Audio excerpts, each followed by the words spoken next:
नालंदा विश्वविद्यालय प्राचीन भारत का एक प्रमुख शिक्षा केंद्र था। 5वीं शताब्दी में गुप्त वंश के सम्राट कुमार गुप्त प्रथम द्वारा स्थापित किया गया था।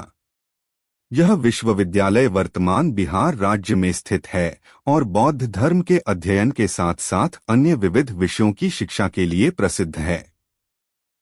नाम का अर्थ और महत्व। नालंदा शब्द संस्कृत के ना नहीं, आलम सीमा और दा देना से मिलकर बना है, जिसका अर्थ है ज्ञान देने में कोई सीमा नहीं।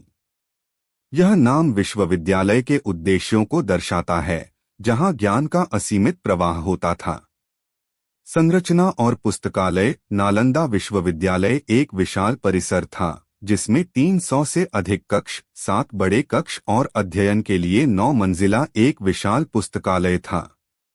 इस पुस्तकालय में 3 भाग थे, रत्नसागर, रत्नोद्धी और रत्नरंजक, जिनमें लाखों पांडुलिपियां और ग्रंथ संग्रहित थे। यह पुस्तकालय इतना विशाल था कि कहा जाता है, जब इसे जलाया गया तो पुस्तकें कई सप्ताह तक जलती रहीं। शैक्षणिक वातावरण। विश्वविद्यालय में 10,000 से अधिक विद्यार्थी और 2,000 से अधिक शिक्षक थे। यहाँ व्याकरण, तर्कशास्त्र, चिकित्सा, गणित, ज्योतिष, शिल्पकला और बौद्ध धर्म सहित विभिन्न विषयों की शिक्षा दी जाती थी। भारत के अलावा चीन, कोरिया, जापान, तिब्बत, मंगोलिया, तुर्की और श्रीलंका से भी विद्यार्थी यहाँ अध्ययन के लिए आते थे। प्रसिद्ध विद्वान और छात्र। नालंदा विश्वविद्यालय में कई महान विद्वानों ने शिक्षा प्राप्त की थी, जिनमें हर्षवर्धन, धर्मपाल, वसुबंधु, धर्मकीर्ति, आर्यभट्ट और नागार्जुन प्रमुख हैं। इन विद्वानों ने विभिन्न क्षेत्रों में महत्वपूर्ण योगदान दिया और विश्वविद्यालय की प्रतिष्ठा को बढ़ाया।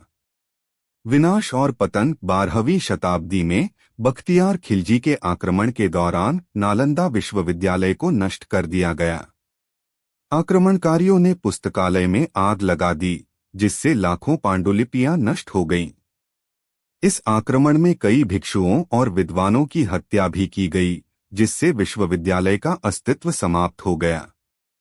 पुनरुद्धार के प्रयास। नालंदा विश्वविद्यालय की प्रतिष्ठा और महत्व को देखते हुए 21वीं शताब्दी में इसके पुनरुद्धार के प्रयास किए गए। 2010 में नालंदा विश्वविद्यालय विधेयक पारित हुआ और 2014 में राजगीर के पास एक अस्थायी परिसर से इसका संचालन शुरू हुआ। 2016 में तत्कालीन राष्ट्रपति प्रणब मुखर्जी ने स्थायी परिसर की आधारशिला रखी और 2017 में निर्माण कार्य प्रारंभ हुआ।